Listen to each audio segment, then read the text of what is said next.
Poštovani gledalci, dobroveče. Opet ste u emisiji Pretraživanje na televiziji Rubin i mi ćemo večeras razgovarati o više tema sa jednim gostom koji je veoma zanimljiv i možemo reći čovjek koji se bavio u svom radnom veku sa zaista puno zanimljivih tema i interesovanja i vrlo je teško predstaviti ga, mada ga mnogi gledalci već znaju. Naš večerašnji gost je profesor doktor gospodin Bojan Dimitrijević. Dobrodošli u studiju televizije Rubin. Bolje vas našao. Inače, vi ste trenutno profesor univerziteta Edukons, i tako smo vas i najavili. Mnogo vas pamte, kažem, i kao čovjek koji je bio ministar pre samo par godina, ministar trgovine i tako dalje, ali povod za našu večerašnju emisiju, naravno govorit ćemo i o politici, jeste jedna veoma zanimljiva knjiga, ja ću zamoliti režiju da pokažemo, knjiga koja se evo premjerno predstavlja Misterije vremena. Mislim da je vama, ali recenziju pisao profesor dr. Milan Božić i tako dalje, koji je također naš poznati, da kažemo, stručnjak. Evo, meni se čini da je ovo prvo predstavljanje na nekom elektronskom mediju ove knjige i recite nam, vreme kao pojam je, čini se, dosta složena tema, s druge strane i jednostavna po nekima. Otkud kod vas interesovanje za tu temu, da napišete ovako jednu knjigu koja je zaista veoma stručna i praktično čini se da će u mnogim stručnim krugovima izazvati reakcije? Pa negde sam došao do jedne misli Svetog Augustina koji je rekao: naime, ako me ne pitate šta je vreme, ja znam. Ako me pitate šta je vreme, ja ne znam. I to je jedna čudesna rečenica koja pokazuje da svi mi nekako živimo sa vremenom, ali da dve stvari u vezi sa vremenom još uvek nismo raščistili. Prvo, da li vreme uopšte postoji, i drugo, šta je vreme. I ja sam krenuo tragom te dve dileme, a svojevremeno znam kad sam čitao Danila Kiša da je on rekao: čovek ne zna odgovor na neka elementarna pitanja u vezi sopstvene egzistencije. Odakle dolazimo, šta je naša misija i gde idemo kad završimo ovo zemaljsko bivstvovanje. I tako čini mi se da na ta tri temeljna metafizička pitanja o svojoj egzistenciji ne znamo odgovor, a ne znamo odgovor upravo, kažem, i na jedno od temeljnih pitanja naše egzistencije, a to je pitanje da li vreme postoji i šta je vreme ako postoji. Ja sam zapravo temom vremena počeo da se bavim na sistematski način kad sam 2001. godine pročitao seriju knjiga od ruskog filozofa, ezoteričara Uspenskog. On je napisao nekoliko knjiga, među kojima su Tertium Organum, Traganje za čudesnim, Novi model univerzuma, i tu sam po prvi put naišao na neke fascinantne ideje vezane za temu vremena i našeg postojanja. Između ostalog, tu sam naišao na ideju da i vreme, kao i prostor, ima tri dimenzije i da je vreme zapravo jedan oblik prostora koji mi ne vidimo. Nešto što neki zovu hiperprostor ili hiperspace. I onda sam sve više počeo da razmišljam o toj temi, sve više da čitam nekih knjiga, dok negde, možda 2008. godine, nisam konačno rešio da o tome moram da napišem i knjigu, jer su tu bile, da kažemo, mnoge neprospavane noći razmišljanja na temu vremena. I ja sam, pišući tu knjigu, hteo da napravim jednu vrstu enciklopedije o vremenu. Tu, razume se, ima i nekih mojih pogleda na vreme i oni provejavaju u različitim rečenicama, ali ima i jako puno razmišljanja drugih šta su napisali na temu vremena, jer tu je obuhvaćeno i vreme u fizici, i vreme u filozofiji, i vreme u nekim drugim disciplinama kao što su matematika, ekonomija, psihologija, ezoterija, i postoji neko moje sopstveno shvatanje vremena, tako da pitanje vremena, znači, povezujem i sa smislom ljudskog postojanja, i sa univerzumom, i sa našim mestom u svetu i okruženju, i sa našim pogledima na život, i sa pitanjem smrti i sa pitanjem večnosti i sa pitanjem beskonačnosti. Pokazuje se naime da skoro nema ni jedne ozbiljnije teme koja na ovaj ili onaj način nije povezana s vremenom. Ja ću vam postaviti par ovako vrlo konkretnih pitanja o tome, ali pre toga samo o ovoj knjizi da kažemo par stvari. Zaista, vi ste tu navodili od Spinoze, Leibnica i Dekarta, pa sve do savremenih Mac-Taggarta i recimo učenja u praktično najnovijem holografskom sistemu.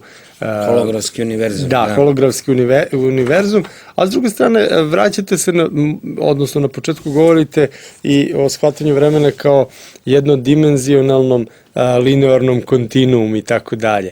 Zaista ovo je jedna vrsta enciklopedije, čini se, to je sad ja primećujem ovako da na našim prostorima nije bar u tom obimu urađeno ništa slično, ali da vas ne bih ja sad tu previše hvalio. Recite nam ovako, da li je praktično proučavanje vremena zapravo jedna vrsta nove discipline o kojoj možemo razmišljati, jer o vremenu se govori i u fizici, rekli ste i u psihologiji i tako dalje, i u nekim drugim granama, ali da li to iziskuje u današnjem vremenu, kada se govori o tome da se vreme ubrzava, je li tako? To je neka teza, možda je tačna, možda nije. Da li pojam vremena iziskuje jedan drugačiji sada pristup? Govorimo sada čisto metodološki. A vidite, da, vi ste pitali da li postoji, ja sam pre neki dan bio i na Beogradskom sajmu knjiga i tamo je između ostalog na našem štandu, a knjigu je izdala izdavačka kuća Pešić i sinovi i prosto fair bi bilo da i njih pomenemo. Bio je gospodin Kanjevac, koji je inače predsjednik Filozofskog društva Srbije i on je, iako ja nisam filozof, bio zaista ovako da ne budem skroman, prijatno iznenađen sadržajem knjige i on je mene u šali nazvao temporologom. Znači, to bi bila disciplina, pošto tempora na latinskom vreme, to bi bila neka, da kažemo, disciplina ljudskog duha, ajde da ne kažemo filozofska, koja pokušava možda da se na sistematski način bavi fenomenom vremena.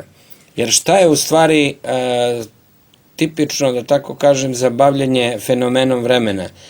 Mislim da je vreme multidimenzionalni pojam, pošto ono ima i svoju filozofsku konotaciju, i fizičku konotaciju, i matematičku, i psihološku, pa rekao bih i ekonomsku. Tako da vi kad se bavite vremenom, vi odjedanput odškrinete vrata od nekoliko svetova u isto vreme. Kao kad imate onaj kaleidoskop koji se vrti i daje vam različite boje ili uvide u neke različite stvarnosti. U svakoj od ovih stvarnosti zapravo vreme bi možda najbolje bilo da ga uporedimo s jednom vrstom resursa kojim raspolažemo u ekonomiji, u psihologiji, u fizici, pa na neki način ako hoćete i u filozofiji. I posmatranje vremena kao jednog resursa kojim raspolažemo da bismo lakše razumeli ovaj svet, mogo bi da bude taj neki specifični pristup vremenu. Uglavnom, kada se govori o vremenu, podrazumeva se da ono postoji i podrazumevamo da se zna šta je vreme. Međutim, kada zaista pokušamo da ga shvatimo i da ga modeliramo, onda vidimo da nam jako puno toga nedostaje, da u stvari, kao i za mnoge stvari u fizici, vidite ono što je apsurdno i u fizici i u filozofiji, ako hoćete, mi pretpostavljamo da znamo šta su 4 temeljna pojma fizike, 4 temeljna pojma i elementa fizičkog univerzuma, znači materija, energija, prostor i vreme. A ako pokušamo da definišemo svaki od njih, mi zapravo u modernim udžbenicima fizike, pa i u filozofskim knjigama, nemamo ni jednu preciznu definiciju ni toga šta je materija, šta je energija, šta je prostor i šta je vreme. I eto, operišemo sa tim kategorijama u fizičkom, matematičkom i filozofskom smislu, a da u stvari ne znamo šta su. Ali vi govorite ovde i o smeru i o toku vremena. Možemo govoriti o dužini i o trajanju vremena, a čak ovde imate prezentizam, odnosno pojam večne sadašnjosti. U kom su odnosu pojam, recimo, beskonačnog i pojam vremena i da li vreme može da ima i svoj kraj, odnosno da li vreme može da bude jedan praktično kontinuum koji se završava? Da, pa evo vidite, postavili ste dobra pitanja, mada naravno našim gledalcima, pogotovo onim koji se nisu sistematski bavili ovim pitanjem, možda i neće biti lako da neke stvari razumeju, ali ja sam nastojao da knjigu, budući da nisam filozof, pa ni fizičar, pišem jezikom popularne nauke, što znači da knjiga može lepo da se čita, bez obzira, i da bude relativno jasna, bez obzira da li ste potkovani u materiji vezanoj za vreme ili ste potkovani u materiji vezanoj za fiziku i filozofiju. Tako da mislim da, bez obzira na težinu teme i na oko komplikovanost, knjiga i tema može da se razume. E sada, u kako je odnosu vreme sa beskonačnim i tako dalje, to je deo onoga što ste u ovom uvodu pitanja rekli. Naime, da li je vreme jednodimenzionalni linearni kontinuum? To je nešto što je pretpostavljao recimo Aristotel. Šta to znači? Da li je vreme znači jedna beskonačna linija koja nema početak ni kraj ni s leve ni s desne strane? Ono što je s leve strane mi doživljavamo kao prošlost, ono što je s desne strane doživljavamo kao budućnost koja će tek doći, a tačka na sredini te linije, da tako kažem, u kojoj smo mi trenutno, predstavlja tu večnu sadašnjost. To bi otprilike bila neka standardna evropska ili, da kažemo, moderna interpretacija i shvatanje vremena. I ono naravno otvara pitanje o tome da li vreme ima oblik i koja je struktura vremena. Ako je vreme beskonačni jednodimenzioni linearni kontinuum, to znači da ga ne možemo svesti na neke male porcije ili delove, na neke fizičke veličine, i to znači da nema početak i kraj. Međutim, moderna fizika uči da je sve počelo od takozvanog velikog praska i da svet pre velikog praska nije imao svoj početak u vremenu. Ako je to tako, onda to znači da vreme ima početak i kraj i da se vreme može svesti znači na male porcije, bilo da su te porcije intervali ili tačke vremena. E sad, otvara se dalje pitanje oblika vremena. Da li je vreme ta duž, znači koju mi vidimo kao bukvalno kad se krećemo, pa ono što je prošlost, to je prošlo, ili je vreme jedna vrsta kruga?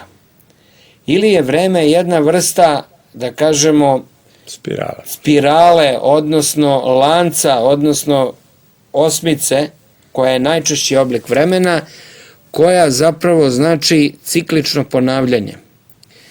Platon je rekao u stvari da sve u svemiru postoji u ciklusima. I zato postoji takozvana velika Platonova godina koja traje 26.000 godina. I Platon je rekao, ko je video prošlost, video je sve, i prošlost, i sadašnjost, i budućnost. Drevne svete knjige Indusa, Vede, Šankija, filozofija i tako dalje, Upanišade, one govore znači o ciklusima vremena. I oni to zovu disanje Brame. Znači, kad Brama udiše, svet se širi. To je ono što zovemo veliki prasak i širenje vasione. Kad Brama izdiše, svet se skuplja. Ali svet nema početka ni kraja u vremenu, nego postoji u tim beskonačnim ciklusima rađanja i smrti. Ali ako ste to spomenuli oko ciklusa, dakle, to znači da postoji možda i određena vrsta odnosa između brojeva, odnosno praktično ako ima ciklusa, ima prvog, drugog, trećeg i tako dalje. Odnos između brojeva, a opet to nas možda vraća na Pitagoru i prosto to shvatanje, da kažemo, uopšte univerzuma.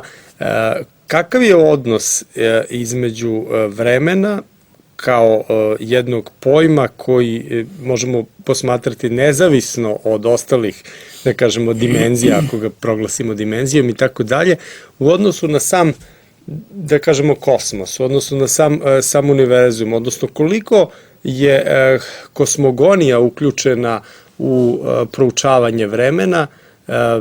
Evo, mi imamo sad te rezultate u CERN-u da ispadne da Einstein nije bio u pravu.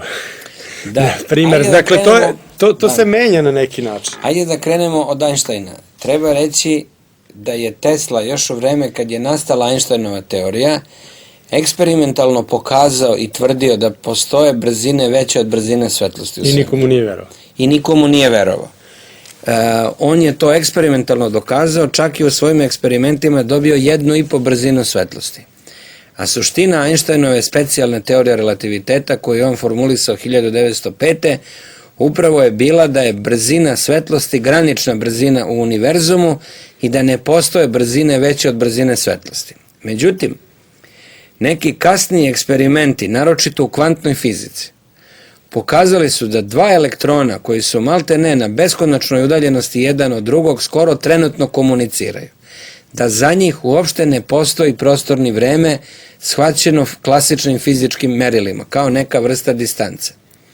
Iz toga se onda dalo zaključiti da ili dva elektrona pripadaju jednom dubljem jedinstvu koje mi ne registrujemo kao jedinstvo na prvi pogled, ili oni dejstvuju u nekom referentnom sistemu, u nekoj sredini u kojoj nema prostora i vremena. Sad, Kant je rekao da je našem umu nemoguće da zamisli svet bez prostora i vremena. Sve što mi vidimo, kaže Kant, vidimo u okviru prostora i vremena. Naš mozak zapravo projektuje prostor i vreme. I Kant kaže, mi vidimo stvari ne onakvima kakve one jesu po sebi, u tom nekom dubljem jedinstvu. I on ih tada zove noumeni, nego ih vidimo kao fenomene, kao pojave koje naš um pravi u okviru prostora i vremena. Je li to početak hologramske teorije? Pa na neki način, odnosno, Kant je rekao, ne znamo stvari po sebi, nego koristimo prostor i vreme kao alate našeg uma, kao sredstva naše percepcije da bismo videli svet. A pošto nam je jako teško da vidimo svet izvan prostora i vremena, mi zapravo pravu prirodu stvari nikada ne možemo ni upoznati. A upravo ova kvantna nelokalnost, fenomen da se istovremeno komunicira izvan prostora i vremena, pokazuje zapravo hologramsko svojstvo univerzuma. Šta to znači? Hologramsko svojstvo je u stvari drugačije formulisano čuveno načelo Hermesa Trismegistosa kako gore, tako dole. Pitagora je to rekao, priroda je u svemu slična samoj sebi.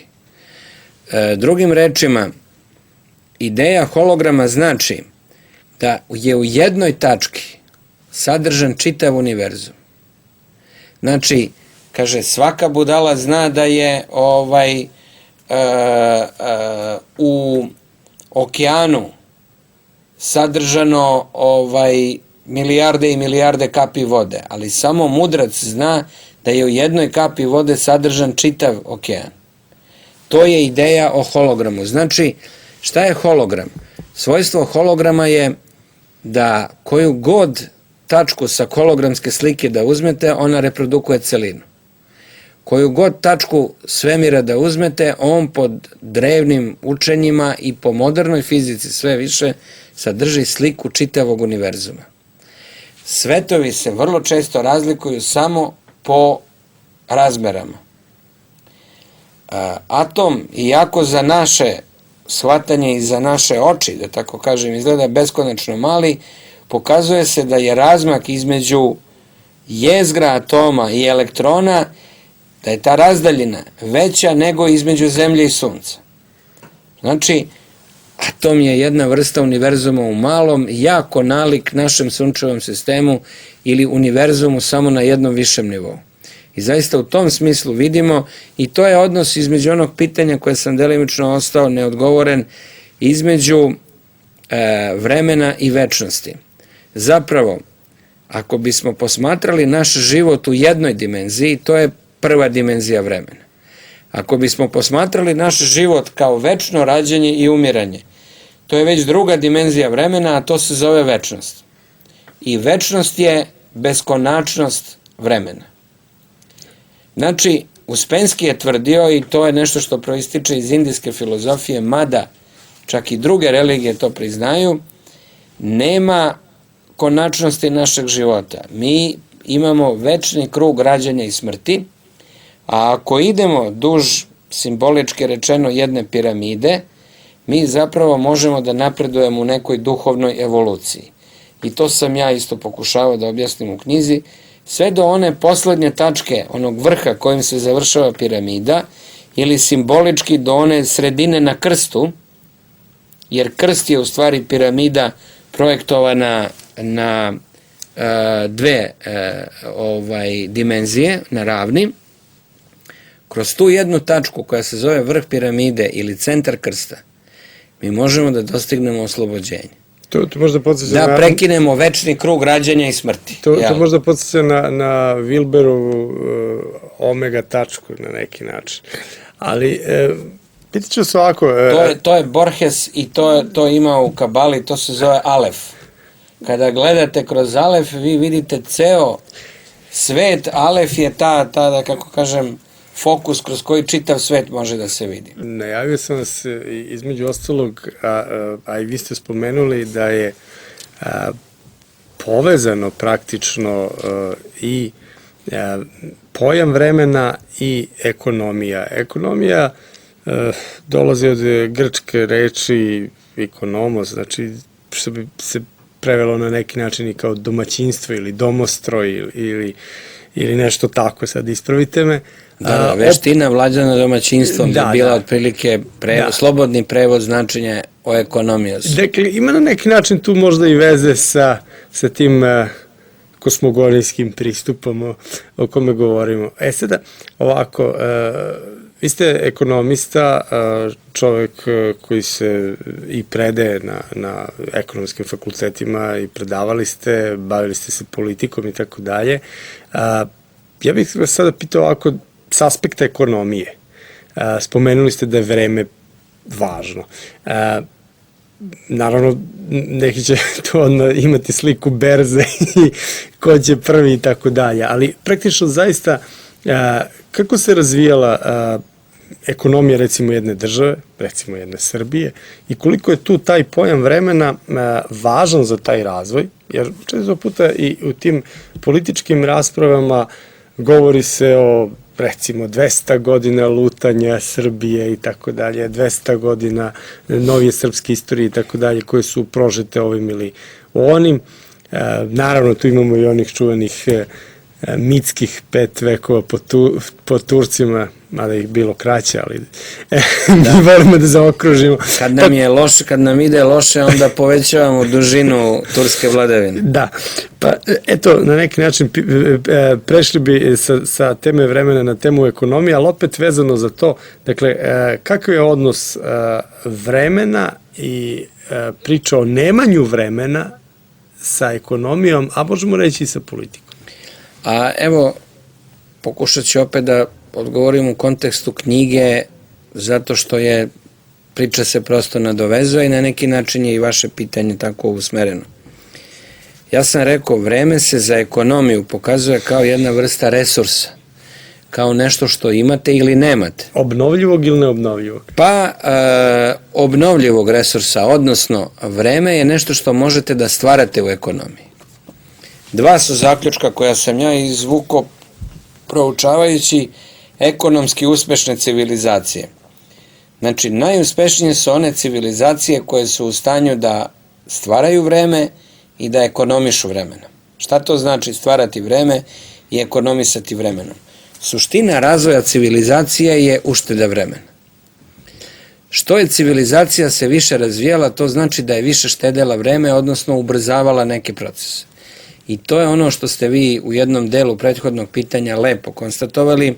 Vidite, šta su moderna transportna sredstva? Moderna transportna sredstva su skratila vreme komunikacije, ubrzala ga, uštedela vreme. Vama je ranije trebalo, 7 dana jahanja od Kikinde, ne znam, lupam, do Beograda, ali ajde, do Niša. Sada to možete da pređete kolima za 4 sata. 4 sata, a da imate helikopterom, možete za 45 minuta. Avionom bi verovatno mogli da pređete za pola sata. To je donela civilizacija, ubrzanje vremena, odnosno uštedu vremena.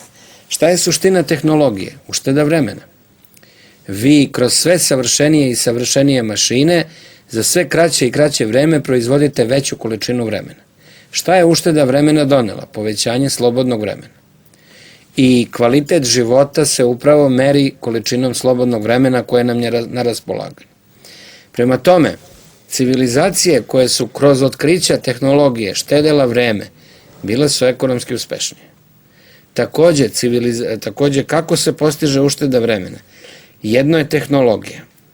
Drugo je opet nešto što je na neki način povezano sa tehnologijom, a to je recimo otkriće novih proizvodnih metoda ili korišćenje novo osvojenih resursa, osvajanje tržišta na ovaj ili onaj način. Takođe, sve to povezano sa uštedom vremena i sa osvajanjem vremena kao resursa i naravno u najnovije vreme informatička tehnologija, znanje i obrazovanje su metodi za uštedu vremena. Zašto 1 sat visoko obrazovanog čoveka vredi znatno više nego sat neobrazovanog ili manje obrazovanog čoveka? Zato što je pretpostavka da on stvara veću produktivnost u 1 satu rada kroz svoju intelektualnu sposobnost, odnosno štedi vreme. Ušteda vremena, ako pogledate ono što se u ekonomiji zove modeli razvoja, kroz odgovarajuće formule i kroz teoriju, onda postoji takozvani Harrod-Domarov model rasta, Solov model rasta i tako dalje, da ne opterećujemo sad naše gledalce, ali 2 zemlje koje su, ili ajde 3 zemlje koje su karakteristične, ajde 4 da kažem, po ubrzanom razvoju, jer kako mi se širi, znači Nemačka, Japan, Velika Britanija i SAD. Velika Britanija je postala svetska velesila kad je realizovala industrijsku revoluciju u drugoj polovini 18. veka. Šta je industrijska revolucija? Ogroman skok u proizvodnji i produktivnosti i ušteda vremena. Šta je karakteristika SAD-a? Pre svega nagli priliv visoko kvalitetne radne snage, povezan sa jednim sistemom koji u to vreme bio sistem ekonomskih sloboda i tako dalje. Šta je karakteristika Nemačke? Kvalitet radne snage, efikasnost, ušteda vremena. Šta je kvalitet Japana? I velika tehnološka otkrića, znači opet ušteda vremena i visoko obrazovana radna snaga i veoma disciplinovana i vredna radna snaga. Nemačka i Japan su takođe zemlje koje imaju vrlo visoku stopu štednje. Znači, štednja novca je isto tako štednja vremena. Ako sada štedimo, mi ćemo investirati u korist budućih generacija. Šta recimo radi Srbija? To je zanimljiv odgovor. Srbija nikad nije štedela tako da investira u korist budućih generacija, nego je uvek trošila više nego što je proizvodila. Šta to znači? To znači život na račun budućih generacija. Jer ako trošite više nego što proizvedete, vi morate negde taj manjak da nadoknadite.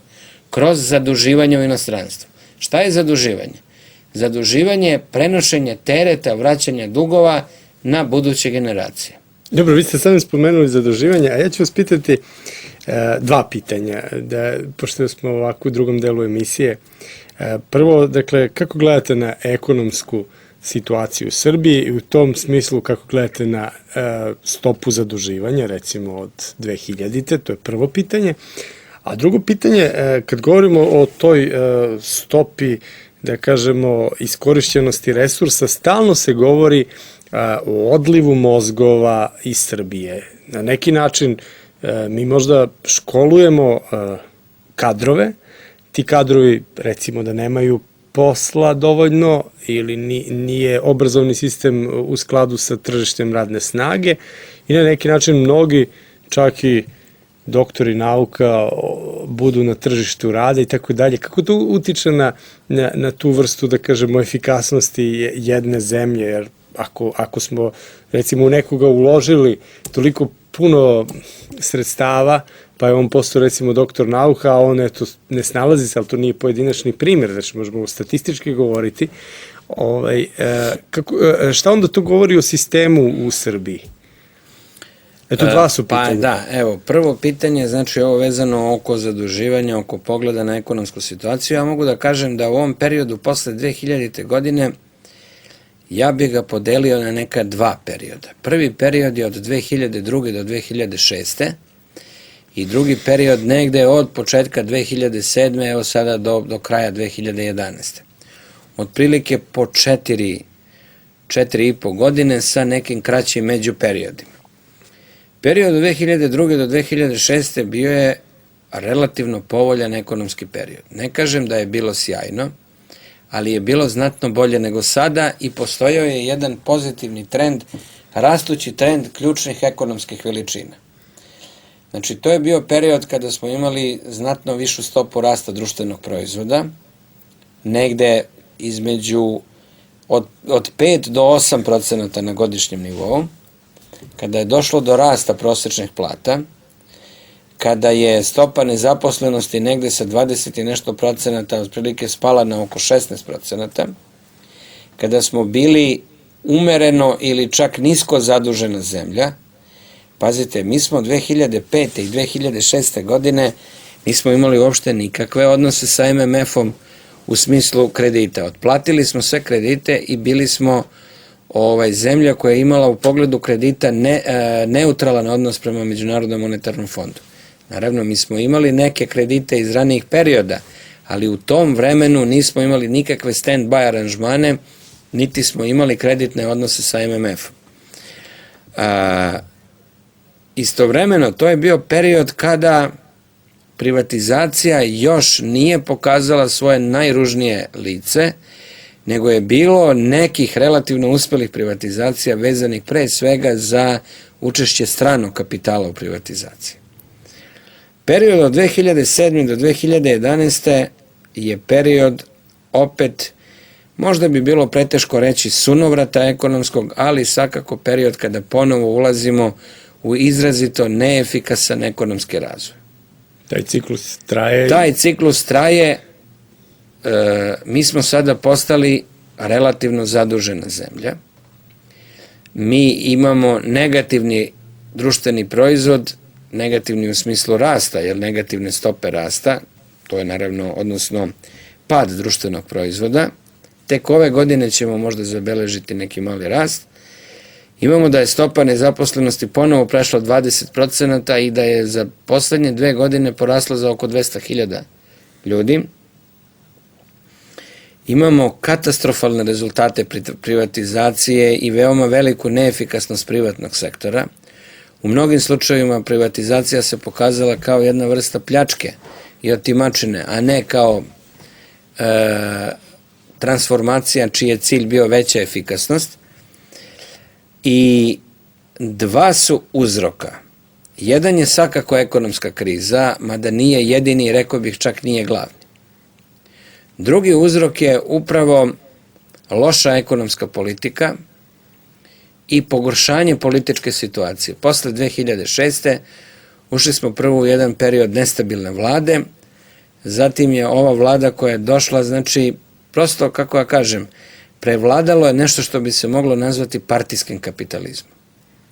Nešto što bi se moglo nazvati jednom vrstom sektaštva. Partokratija. Partokratija. To klatno je otišlo istovremeno previše u stranu u kojoj je jedini cilj bio sopstveni interes, a ne ono što je društveno blagostanje, interes građana ili neka vrsta ravnotežnog razvoja koji vode računa i o efikasnosti, ali i o socijalnoj pravdi. Prosto to klatno je otišlo samo u onu stranu koja je vezana za bogaćenje onih koji su se dokopali resursa kroz privatizaciju ili onih koji su bliski vladajućim strukturama. Da. Evo to je možda dobro pitanje, da kažemo da pređemo i na temu politike. Vas gledaoci, verovatno koji su pažljiviji, pamte iz periode kada ste bili član Srpskog pokreta obnove, da kažemo vaša politička prošlost koja je, da kažemo, bila dosta i uspešna. Vi ste bili ministar trgovine i turizma, da. Bili ste po mnogim, da kažemo, i istraživanjima, čak i onih koji nisu voleli Srpski pokret obnove, smatrali su da ste vi jedan od uspešnijih ministara u tom periodu. Ovo ja kao novinar mogu da vam kažem. Praktično posle toga je došlo, koliko sam pratio, da jednog vrsta zatiše u vašem političkom delovanju i onda iznenada za mnoge novinare na jednoj, čini se, konferenciji za štampu, Aleksandar Vučić, predsednik Srpske napredne stranke, čini se objavio da ste vi sada pripadnik Srpske napredne stranke i vi ste se, da kažemo, u tom svojstvu otad i pojavljivali kao pripadnik Srpske napredne stranke. Zanima me ovako, a i gledaoce, otkud motivacija da baš budete u Srpskoj naprednoj stranci, s obzirom da kažemo, mnogima je to bilo iznenađenje, jer su doživljavali Srpsku naprednu stranku kao jednu vrstu,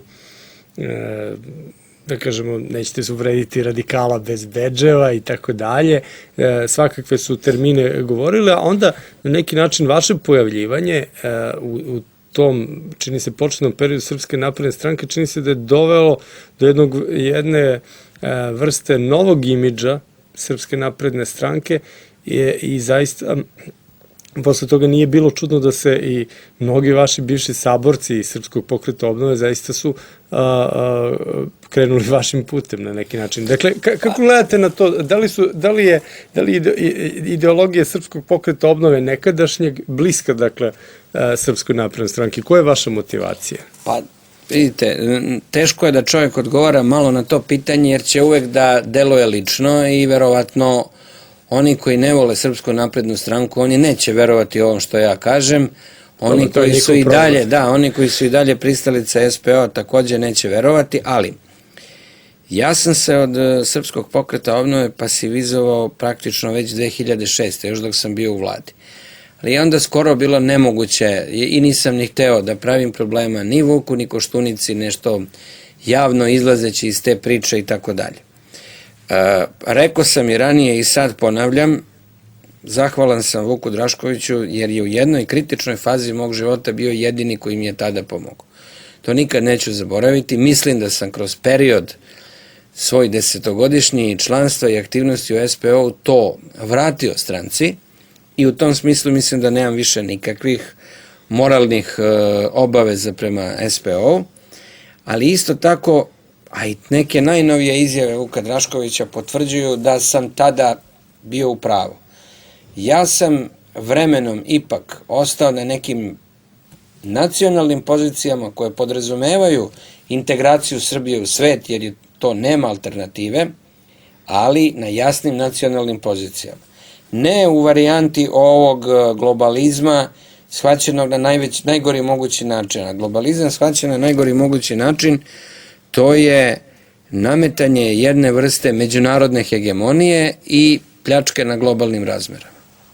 Protiv sam takve vrste globalizma. Stranke koje sam prepoznao kao one koje su sklone globalističkim idejama na taj način, više nisam mogu s njima da se identifikujem. Lično, ali to sad nije važno, ali prosto hoću da kažem, imao sam ponudu jedne tada i tekako vladajuće stranke i još uvek vladajuće stranke da im se priključim, što ja nisam hteo. Tako da, znate, kad bi neko kaže, pa promenio si stranku, jesam, ali niko ne postavlja pitanje da li se zapravo stranka koju sam ja pripadao promenila. Isto tako, imam dokaz da nisam hteo da ulazim u vladajuću stranku. Ušao sam u jednu stranku u trenutku kada niko nije znao šta će biti njena politička sudbina.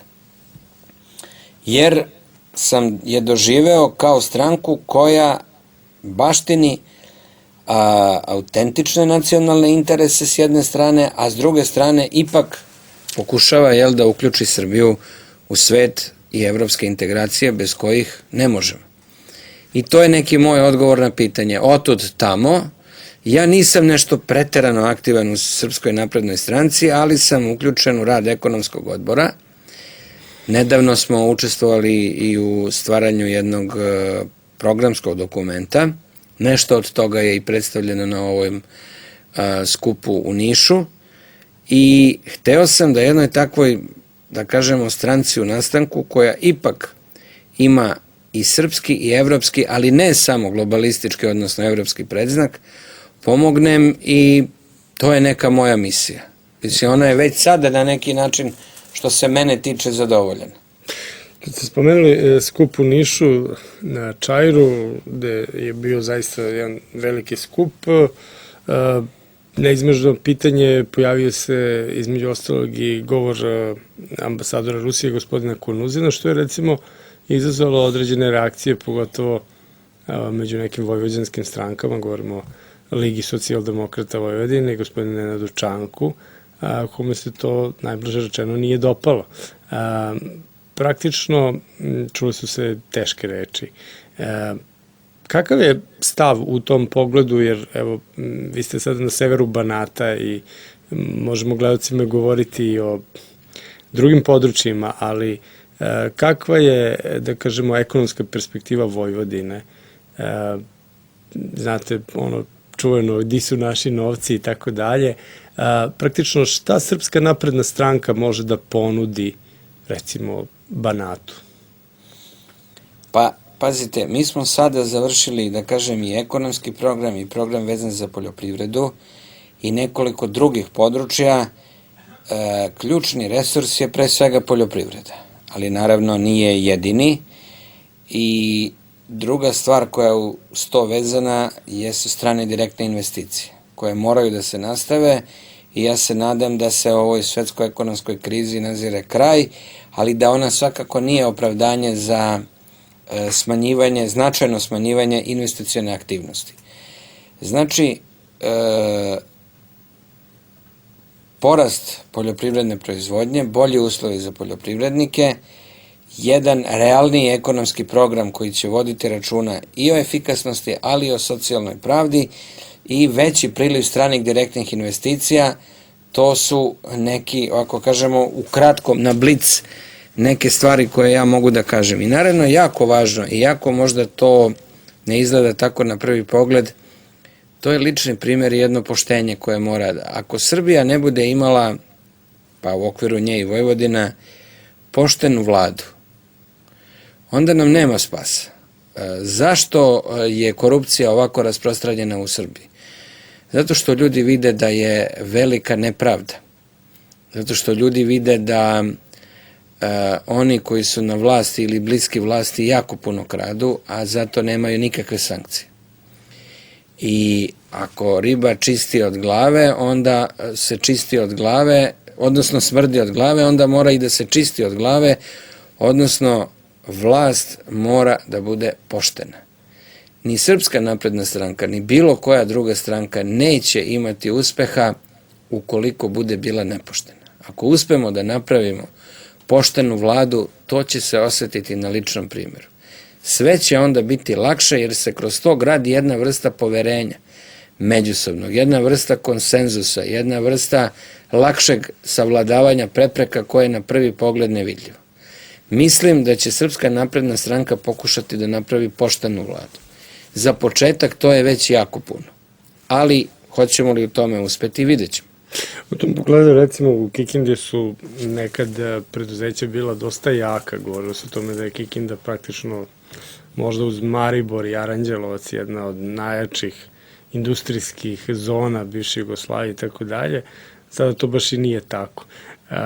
Praktično, kako, recimo, ta preduzeća koja su na neki način možda privatizovana na jedan način koji svakako možda i nije sporan, ali su sporni rezultati te privatizacije, kako pomoći da se jedan kraj koji svakako ima i kadrovsku bazu i da kažemo i resurse, mislim ovdje ima nafte na kraju krajeva, da se to poboljša?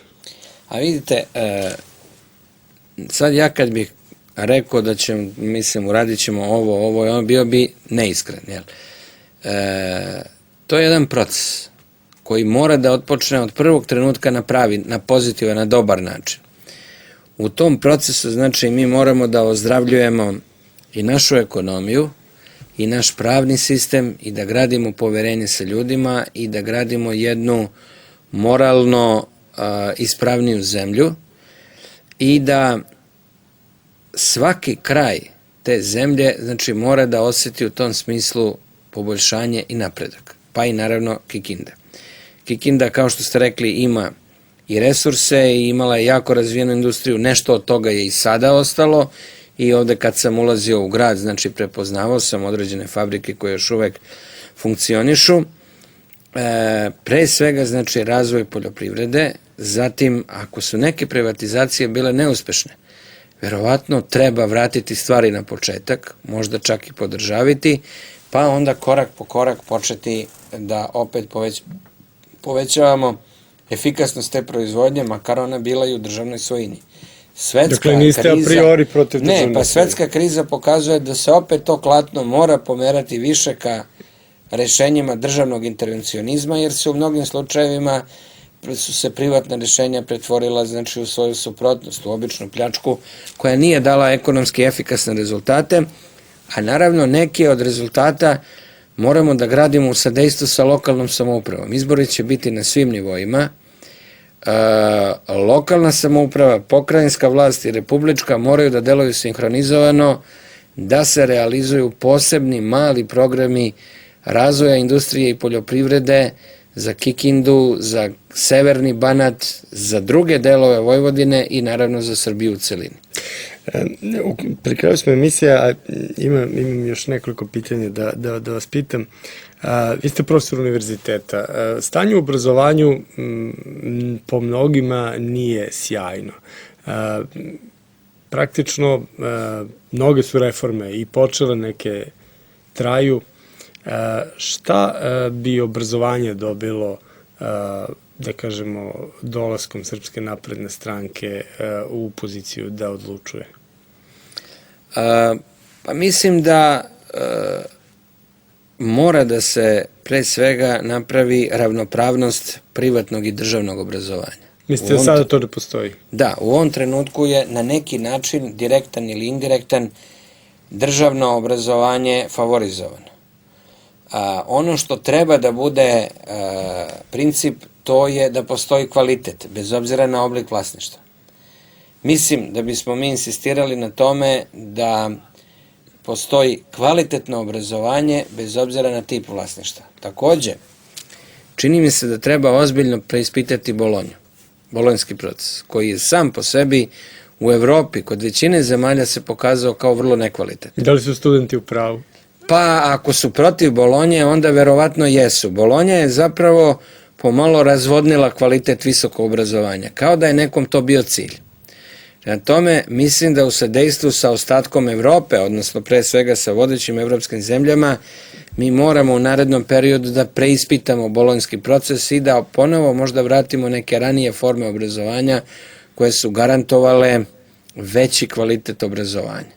I uopšte ono što će, nadam se, biti naš zadatak, govorim sad o stranačko ime, jeste da podignemo kvalitet obrazovanja u celini, naročito visokog obrazovanja, ali isto tako svesni smo toga da moramo da bolje nagradimo i nastavnike i profesore u osnovnim i srednjim školama. Bez toga takođe nije moguće ozbiljnije poboljšanje kvaliteta. Dakle, to bi bila jedna vrsta uštede vremena. Apsolutno, da. Dobro, eto, na kraju smo stigli do teme svetske krize. Imamo, eto, problem Grčke, mnogo govori o Portugalu, Španiji, Italiji i tako dalje, a o otpisima dugova i tako dalje, o spašavanju evra. Koji je vaš pogled na praktično ovu globalnu krizu? Govori se o drugom talasu i praktično šta bi bio savjet gledalcima? Što se tiče svetske ekonomske krize, očito je da ona traje znatno duže nego što se očekivalo. Da će trajati dosta? Pa po svemu sudeći trajaće još nekoliko godina, nažalost. Gde su problemi? Rekao bih, postoje dva problema, temeljna. Prvo je očito da ekonomisti nemaju pravo rešenje za izlaz iz krize. a drugo, nemamo novih tehnologija. Ranije su postojale nove tehnologije koje su omogućavale opet novi proizvodni ciklus, novi talas otvaranja radnih mesta, nove investicije i to je nekako guralo pod tepih prošlu krizu. Činjenica da ekonomisti nemaju pravo rešenje za krizu pokazuje da se verovatno postojeći model ekonomije iscrpao.